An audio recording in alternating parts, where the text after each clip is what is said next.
Welcome back to the deep dive. I want to start today with a bit of a word association game. Okay. If I say hunting lease, what's the very first image that pops into your head? Be honest. Honestly, probably a gate with a rusty padlock on it. Right. A padlock. Yeah, A transaction. Money changes hands, you get a key, you go hunt. It feels very commercial. it does. It's almost like renting a parking spot, but for a deer stand. It's easy to view it that way, and I think a lot of people do. You look at it through a purely economic lens. You pay X dollars, you get Y resource. In this case, the resource is access to game. Simple, cold economics. Exactly. Exactly.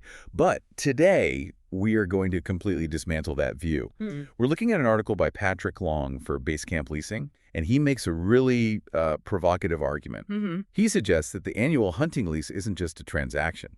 I mean, it is actually one of the most powerful and arguably necessary engines we have for wildlife conservation. It's a classic case of what I call hidden mechanics. We see the hunter in the woods, or we see the no trespassing sign, but we completely miss the financial and ecological machinery that's operating in the background. The machinery that actually allows that forest to exist in a healthy state. Right. So that is our mission today. We are going to pop the hood on that machinery. We're going to trace the dollar from the hunter's wallet into the soil, see how it turns into better habitats. And this is the part that really surprised me, how it eventually benefits species that the hunter has, well, zero interest in harvesting. Bees, butterflies. We're talking bees, butterflies, and songbirds. And we can't forget the human element. There is a psychological shift that happens when you move from a visitor to a leaseholder. It fundamentally changes how human beings interact with nature. It changes the way you look at a tree or a patch of grass. It really does. I want to get to that psychology because the hotel versus home analogy they use is brilliant. But let's start with the hard economics.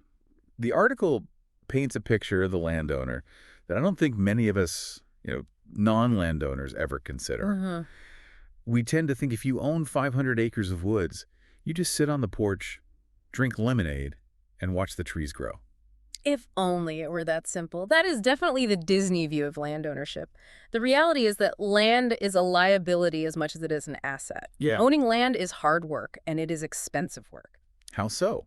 I mean, aside from the initial purchase price. Well, you have property taxes, which never go away. You have liability insurance. You have fence maintenance, which is just endless. You have erosion control.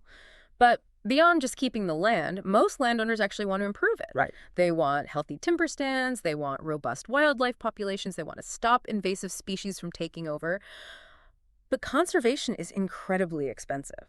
So it's not just a case of letting nature take its course.